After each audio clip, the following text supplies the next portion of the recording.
A fantasia moderna deu a muitas pessoas uma ideia bem definida de como é um dragão. Eles são amplamente descritos como grandes, inteligentes, répteis alados com temperamentos furiosos e um amor pelo ouro. No entanto, essa ideia de dragão é apenas uma das muitas que existiram ao longo da história. Quase todas as culturas do mundo tiveram suas próprias ideias sobre essas feras. Enquanto a maioria das representações modernas mostra dragões vivendo em cavernas e voando pelo ar, em muitas culturas antigas eles eram criaturas do mar. Mesmo que o exemplo mais familiar desse tipo sejam os dragões do folclore chinês, muitas culturas tiveram seus próprios dragões marinhos míticos. Todos os míticos dragões marinhos do mundo tinham seus próprios significados e imagens, mas também tinham muito em comum.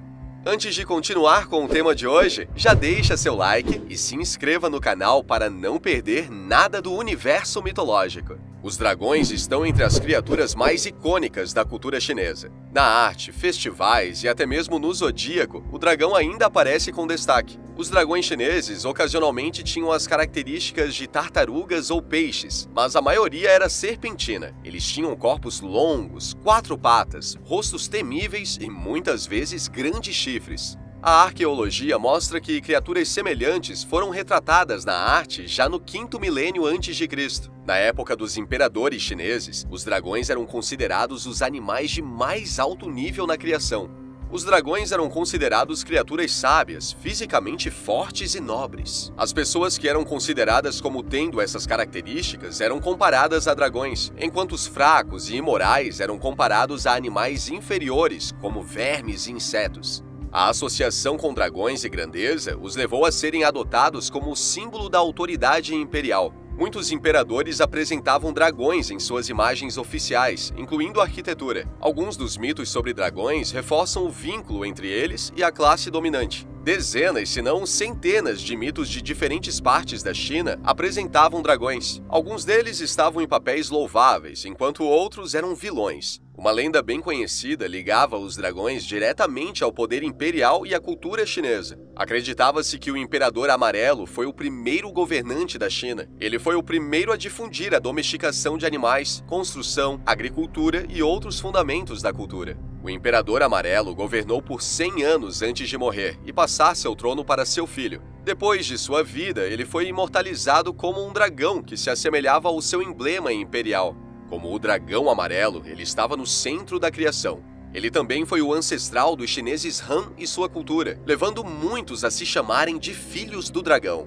Dragões na mitologia chinesa eram figuras divinas. Como divindades, eles estavam ligados à água. Enquanto outras culturas tinham deuses ou ninfas associados a corpos de água, os chineses acreditavam que a água era governada pelos reis dragões. Rios e cachoeiras locais, cada um tinha seu próprio rei dragão. As pessoas próximas ofereciam orações e sacrifícios a esses dragões para garantir seu favor e evitar enchentes e secas.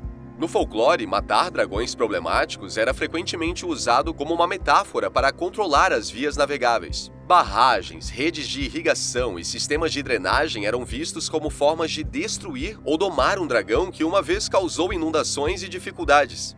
Os dragões mais proeminentes, no entanto, eram os 4 reis dragões que governavam os mares. Correspondendo aos 4 pontos cardeais e às 4 cores, eles estavam entre as divindades mais poderosas da mitologia chinesa.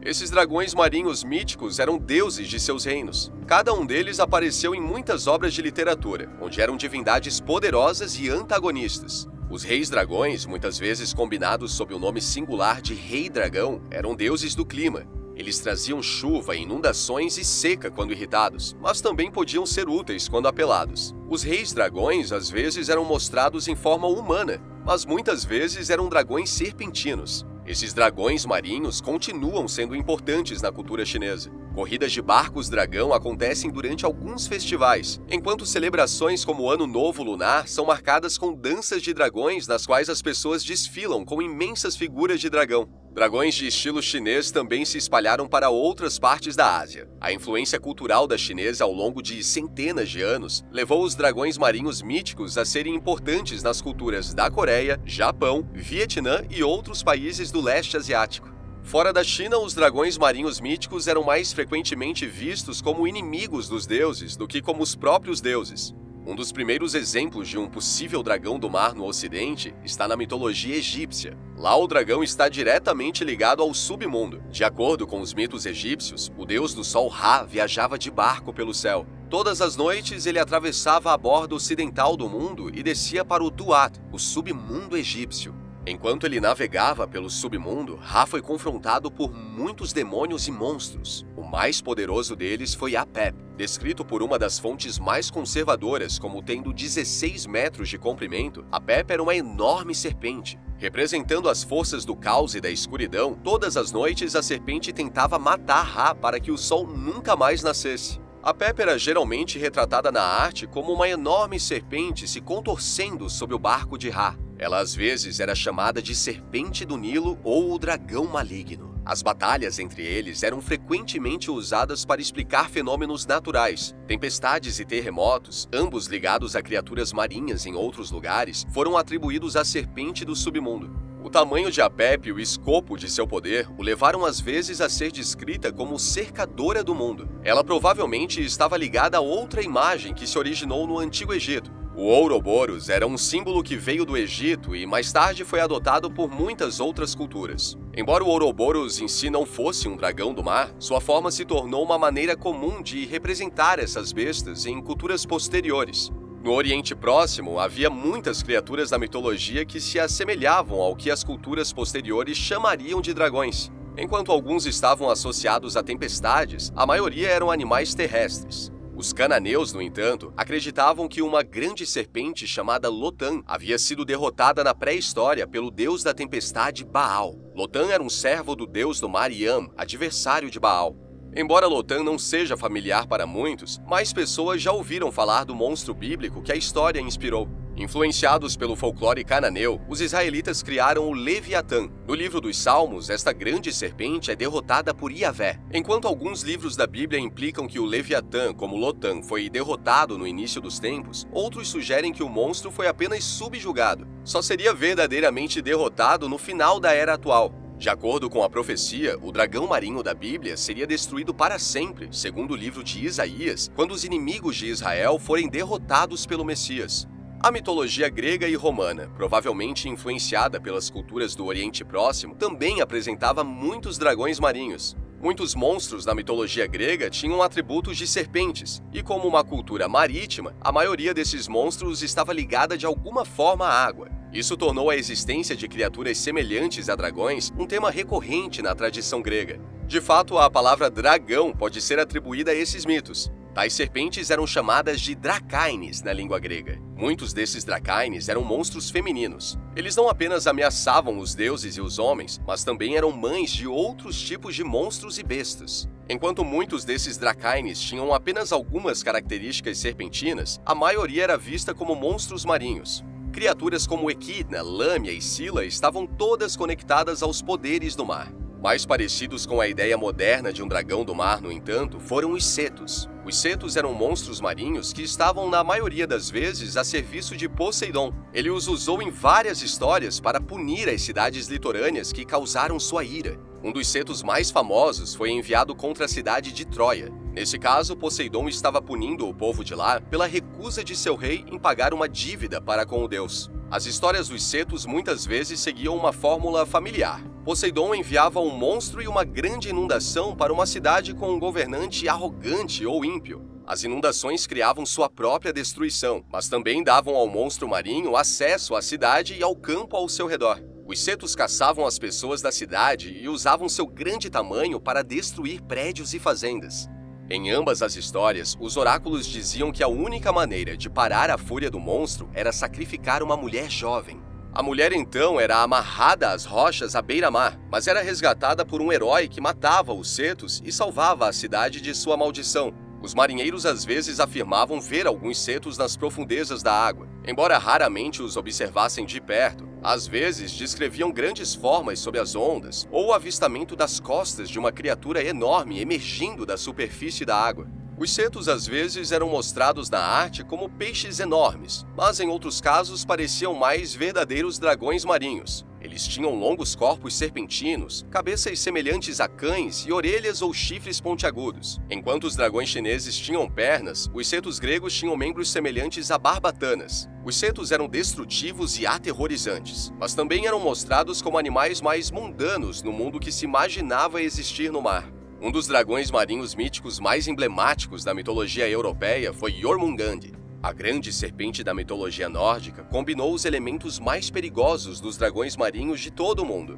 Jormungand era um dos filhos monstruosos de Loki. Desde o início, ele e seus irmãos estavam destinados a serem inimigos dos deuses. Quando os filhos de Loki foram descobertos pelos deuses, cada um foi banido para um lugar onde se esperava que não fossem mais uma ameaça. Jormungand também era conhecida como a Serpente do Mundo. Dizia-se que ele era tão grande que enchia todo o mar e cercava Midgard, o mundo dos homens. As imagens de Jormungand provavelmente foram inspiradas pelo Ouroboros, que foi trazido para a Europa através do contato grego e romano com o Egito. Ele era frequentemente mostrado como sendo tão grande que a única maneira de se encaixar no mar era mordendo o próprio rabo. Como os monstros do Oriente Próximo, o dragão do mar germânico também era inimigo do deus da tempestade. Ele teve 2 encontros com Thor ao longo da vida do deus da tempestade. Em uma história, Thor e o gigante foram pescar. Apesar de estar em um pequeno barco, Thor insistiu em remar até o mar. Seu companheiro, Ymir, ficou surpreso quando o deus do trovão usou a cabeça de seu maior boi como isca. Mesmo depois de pegar 2 baleias, Thor insistiu em ir mais longe. Finalmente, Thor deu uma mordida.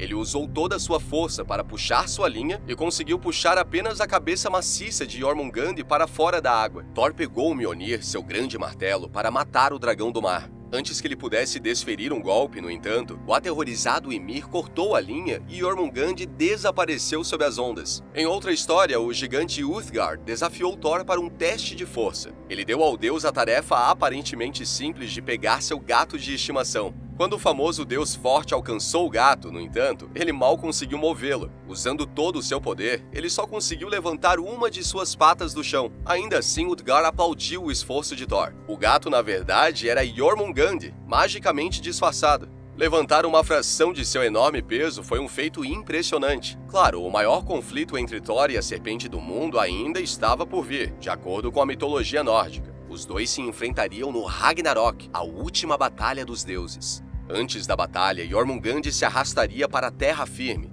Já devastados por anos de inverno e guerra, muitos lugares seriam esmagados sob seu peso ou destruídos pelos maremotos que ela causaria. Quando os deuses iam para a batalha, Thor e o dragão do mar lutavam entre si. O duelo seria tão difícil que Thor seria incapaz de ajudar qualquer um dos outros deuses enquanto lutavam contra seus próprios oponentes. Thor finalmente conseguiria matar a grande serpente e voltaria sua atenção para a luta entre seu pai, Odin, e Fenrir. Ele só seria capaz de dar alguns passos, no entanto, antes de cair morto devido ao veneno do dragão. Em todo o mundo, as serpentes estavam ligadas à água e à chuva. Então, por que tantas culturas desenvolveram essas ideias? Os historiadores ofereceram muitas explicações práticas para a criação de serpentes marinhas em tantas culturas diferentes. Uma das ideias mais comuns é que esses monstros foram baseados em parte em animais reais. Na Grécia, por exemplo, a palavra cetos não se aplicava apenas a uma criatura parecida com um dragão. Poderia ser usada para significar qualquer animal grande que fosse visto no mar. Por causa disso, baleias e tubarões também foram chamados de cetos. Isso explica por que essas criaturas às vezes eram mostradas como peixes enormes na arte. Muitos supostos avistamentos de monstros marinhos podem ser atribuídos aos breves vislumbres que os marinheiros ocasionalmente tiveram de vida marinha desconhecida. Além das baleias, alguns acreditam que animais como a lula inspiraram algumas histórias de monstros marinhos. Outra teoria é apoiada por alguns documentos antigos. Em 300 a.C., um escritor chinês documentou a descoberta de ossos de dragão na província de Sichuan. A maioria dos historiadores modernos acredita que, na verdade, eram ossos de dinossauros. Restos de dinossauros bem preservados teriam mostrado características de espécies familiares de répteis, mas em uma escala muito maior. Estes poderiam facilmente ter inspirado as imagens de animais enormes que se assemelhavam a cobras ou lagartos. A conexão entre dragões e dinossauros ainda é vista na China hoje. Em algumas áreas rurais, os fósseis ainda são usados na medicina tradicional sob o nome de ossos de dragão. Ambas as teorias provavelmente forneceram alguma base para a ideia de uma enorme serpente ou lagarto. Restos fósseis podem ter inspirado a forma, enquanto avistamentos de animais reais levaram à crença de que enormes monstros viviam na água. As semelhanças entre os dragões marinhos míticos do mundo provavelmente se devem em parte às maneiras pelas quais eles se desenvolveram. O intercâmbio cultural também estimulou a difusão da forma. O Leviatã, por exemplo, foi inspirado diretamente pelo cananeu Lotan. Ele, por sua vez, foi comparado a Jormungand quando o cristianismo se espalhou para o norte da Europa. Embora os dragões do mar não sejam mais a forma mais popular de besta mítica, os antigos mitos das serpentes da água continuam a inspirar ideias modernas. A lenda de São Jorge originou-se com Perseu matando os cetos da Etiópia. Hoje em dia, a imagem do dragão é sinônimo da cultura do leste asiático. Qual a sua opinião a respeito dos dragões marinhos? Deixa sua resposta aqui nos comentários. Se gostou do vídeo, deixa seu like e se inscreva no canal se ainda não for inscrito.